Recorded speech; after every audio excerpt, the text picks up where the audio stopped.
So, welcome to my channel. My name is Rainer. This is Rainier Books. A while ago, about 3 weeks ago, I hit 2,000 subscribers on YouTube, which is for me a great achievement. Thanks again. Thank you very much. Tack så mycket. Vielen Dank dafür. Kiitos.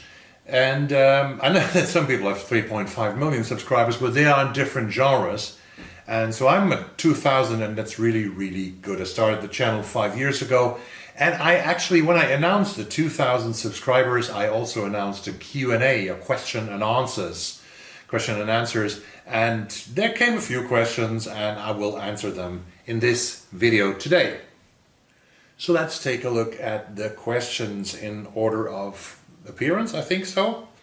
The first question came from Angelina from the channel Books Do Things to Me. Congratulations, Rainer, she wrote. So I heard an opinion from another German native speaker booktuber, Eva Strange, based in Bavaria, that contemporary German literature tends to have that book speak, a language prose phenomenon that she just can't stand. My question to you is, did you notice it yourself in contemporary German lit? And how do you feel about it? I do not speak German, so I cannot check that myself. However, something of the kind is what is bothering me in the majority of prize-winning books I pick in the English language too. Well, thank you very much for that question, Angelina. I would say that it is partly right. If it's called the book speak, which is a language, I guess, that is not really authentic. It's written for books. And sometimes I feel that in German literature as well, although it has changed over the course of the last 15, 20 years a lot. I think we have a great number of authors who do not use book speak that much. I will recur to one later. But there is a difference between the German literature and the Anglo-Saxon literature from the United Kingdom, from English-speaking countries, and especially from the United States, because I think one of the big differences is that you have so much possibilities in the United States and even in Canada to go to creative writing schools, to study creative writing at universities.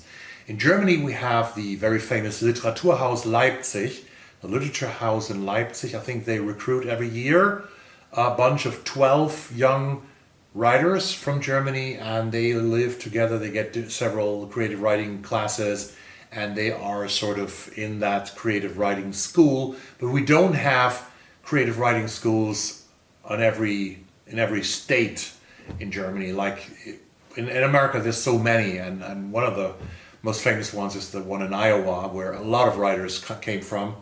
And even the big names in American literature teach creative writing. Toni Morrison did so, and Stephen King has done so, and I think he still does, and many others. So that is a different tradition of narrating stories and of teaching the art of narrating.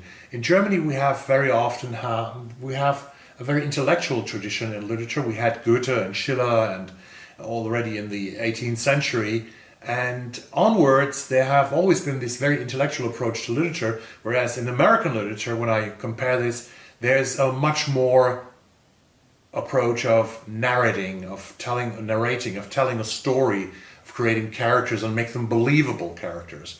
I think of Barbara Kingsolver's Demon Copperhead recently. I also think of James by Percival Everett, which takes up the character of Jim from Mark Twain's very famous Huckleberry Finn's adventures. So I hope that answers your question a little bit. I think there are books in the English language too.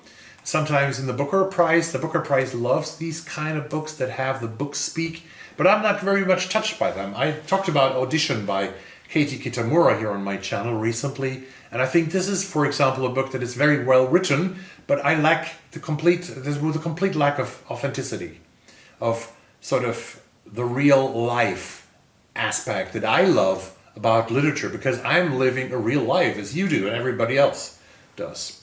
So I'm very much into the narrative kind of literature that is authentic, and that really is, that's what I appreciate. The next question came, oh my god, yeah, now comes a difficult question from Bookworm Adventure Girl, that's Jolene in Canada. And she said, congratulations, I know you sing a little. Would you like to sing something for us? I sang more, I think, in older videos. So I'm supposed to sing something for you. Maybe I try to sing one of my more favorite songs, most favorite songs, and it goes like, screen door slams, Mary's dress sways, like a vision she dances across the porch as the radio plays. Roy Orbison singing for the lonely, hey, that's me and I want you only. Don't turn me home again, I just can't face myself alone again. And it goes on like this. And I hope you know it, and I hope you recognize the song. Another one that I really love and that I come back to, not really one of my favorite songs, but I really love it is that really written by Count Basie and Frank Sinatra? It is. Count Basie has written the song. And it's, fly me to the moon, let me play among the stars. Let me see what spring is like on Jupiter and Mars. In other words, hold my hand. In other words, baby, kiss me. Fill my heart with song and let me sing forevermore. Yeah, let me sing forevermore. And that's a good end to that wonderful question by Jolene from Bookworm Adventure Girl. Soon it's time for the Giller Prize, and we are very, very much excited to get the long list from Canada's most important literary prize. Greetings to Canada. Do you ever give your books away as gifts, and to whom? That's a question of Thomas. And Thomas, I sometimes give away books to my daughters and hope that they read them. My younger daughter now recently will soon get books. She knows it, so I can talk about it here. She will soon get 2 books because I want to encourage her to read more, and I think that reading series is a good way to get into read more books. So I ordered for her Gallows View by Peter Robinson about his detective Alan Banks in Yorkshire in the United Kingdom, and I also ordered for her Black Echo by Michael Connelly, which is the first Harry Bosch novel.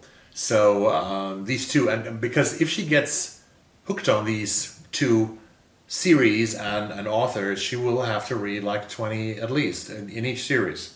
So I will give away these books. Sometimes I give away books to friends, mostly non-fiction books. But then at times, I have to say that a lot of people that I know are not very avid readers. So when I tell them that I read 50 books a year, and they always go, oh my God, how do you find the time? So I read 50 books, and I think in the booktube world that we are living in, or that I partly live in, 50 books is not much. It's more like a poor number, because there are booktubers out there who read 200, 300, and 500 books a year. So I feel very much small with 50 books per year, but I know then that a lot of people, and also people that I know, read maybe 5 books a year. So everybody reads after his or her own possibility and interest, of course. So there's nothing bad about reading 5, 50, or 500. So I give away a few books, and in Sweden it's difficult to unhaul books. I want to say that too, because we're a Swedish-speaking country, of course, here, and it's difficult to unhaul English-speaking books because we have almost no community boxes for books that I have seen in Canada, for example. We don't have these as much, and if you go to a used bookstore here in Stockholm, which is called Antikvariat, and even in Germany it's called Antikvariat. We have a different name for used bookstores, very, very posh name, right? And but they are not super interested in buying or getting English books. I just don't want to throw them away. I have some books here that I want to get rid of, actually, though, that I want to unhaul. It's not that easy. So next question is from Jillian. Jillian wrote, what are your favorite memories related to books? Travel/reading is my answer. I think my favorite memories of the last 5 years or so are whenever I traveled somewhere and I took a book with me or bought a book that comes from an author of the country I'm traveling to. So a few years back, I think 3 years back, I traveled with my daughters to Portugal. We were in the beautiful seaside of Costa da Caparica, which is south of Lisbon.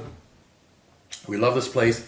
And I had with me the book The Return by Dulce Maria Cardoso from Portugal, which plays in Cascais, north of Lisbon. and I read that one with great pleasure, sitting at the beach and reading a Portuguese book and at the Portuguese beach. That is really terrific. And then I was in Bilbao in Spain last year in May, and I saw the Women's Champions League final. And when I was there, I had another Spanish book with me, a Basque book with me, a book about Basque history, Homeland by Fernando Aramburu. And this year I read A Normal Life, Elietta, by Dulce Maria Cardoso again, so twice Dulce Maria Cardoso here, when I went to Lisbon to see the UEFA Women's Champions League Final 2025. And when I went to Ireland in June, I read That Old Country Music by Kevin Barry. So I think that is a great thing to do when you have the possibility to travel, which I sometimes have, to take a book with you or buy a book from an author of that country or that city even that you're traveling to. Tracy at Tracy's Nordic Light, greetings to Norway, has two questions about my contemporary favorite German and Swedish authors, since I'm coming from Germany but living in Sweden for a long time now. So I have to admit that I don't read that much German or Swedish literature. So I don't have a perfect overview. I read mostly in English, and most of the books I read in English are from English-speaking authors. So, and this is sort of maybe it's also a retreat. I'm not interested in German literature, but it's a good escape route for me because my job is working with the German language and Germany is my job, so to speak. So this is nice to have some escapism from my job, from the working life, to read English, American, Australian, whatever authors, Canadian. So my favorite two German authors I want to mention here, one of them is Heinz Strunk. Heinz Strunk, I have a book here by him, it's called Ein Sommer in Niendorf, A Summer in Niendorf. Heinz Strunk, I think he's almost my age. He was born in the same year as I was born, 1962. And Strunk is, he was a musician in his younger years. He tried to become a musician, but he never really succeeded, never made a lot of money. So he played in dance bands, which means that he played Schlager and schmaltzy kind of music in northern Germany, and he wrote a book about it. Mein Fleisch ist mein Gemüse was one of his first titles, and this was a very, very funny book about his time as a musician in northern Germany and what he experienced there. Crazy stuff happened, I can tell you. But then he became famous also as a comedian on television, but then he wrote a book about Fritz Honka, a real German serial killer of the 1970s, which I remembered.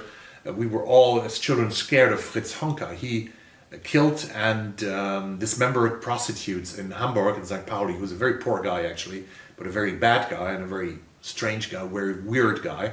And he was a regular guest in the pub Der Goldene Handschuh in Hamburg at the world famous or infamous Reeperbahn, where a lot of people are hanging out. I think it's open 24 hours, 365 days, and a lot of strange people are in Der Goldene Handschuh.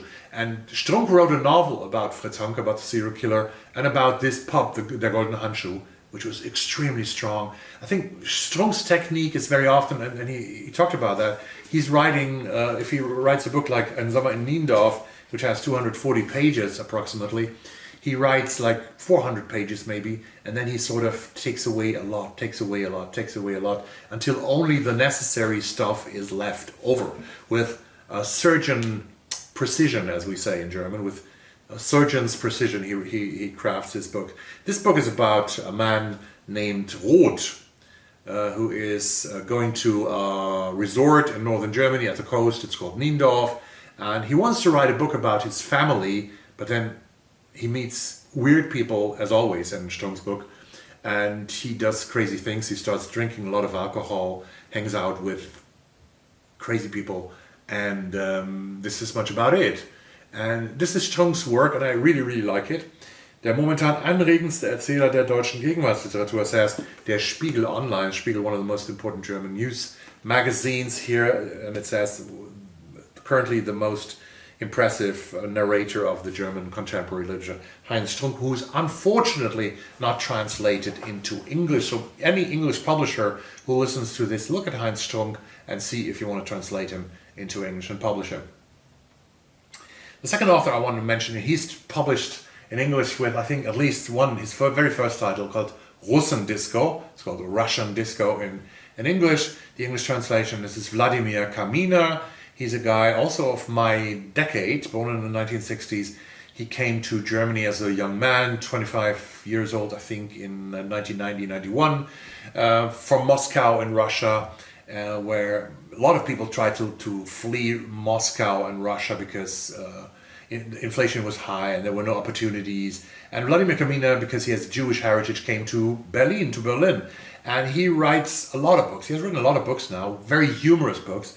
And so he writes books about the daily crazy life in Berlin with a lot of humor, and you can really laugh a lot in his books. Try Russian Disco if you can find it.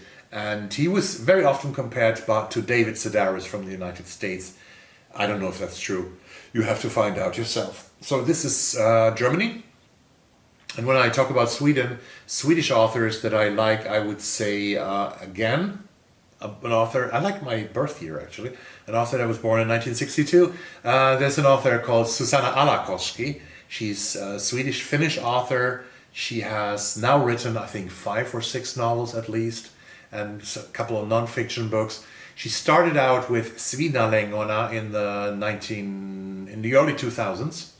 Svinalengona is a book she often writes about the Finnish migration to Sweden, because she also is a child of Finnish migrants in Sweden.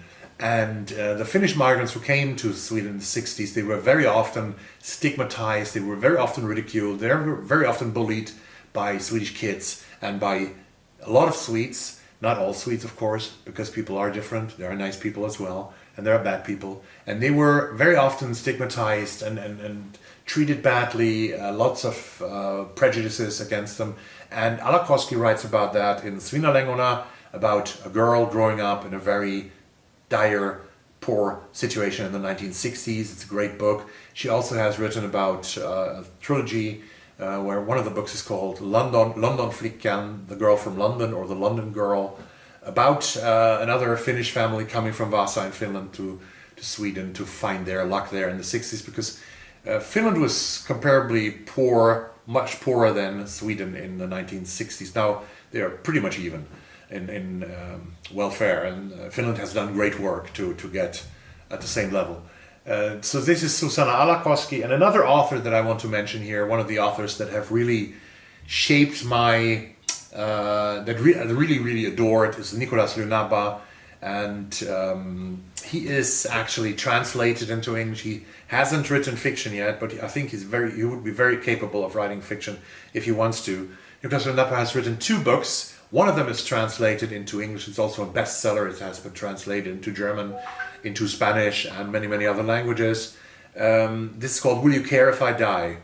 And it was written, Will You Care If I Die is the story about Nicolas Lunaba himself. It's non-fiction, about a young boy that he saved from becoming a gang member, but also working for young people in Malmö in Sweden, in that 3rd largest city of Sweden, where there's a lot of immigration and a lot of social deprivation, where many kids and many boys especially end up either as perpetrators in gangs or as victims of gangs. This is a very compelling but also very poetic book.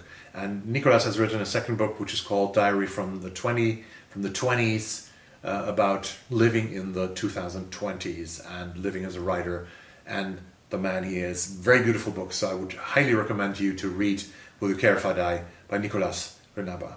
And now, before the video gets too long, I say thank you for all the questions, and I hope that I get more questions when I reach, hopefully, once in my life, 3,000 subscribers. Thank you very much for watching. Subscribe to the channel so we'll make it to 3,000, and see you soon. Bye-bye.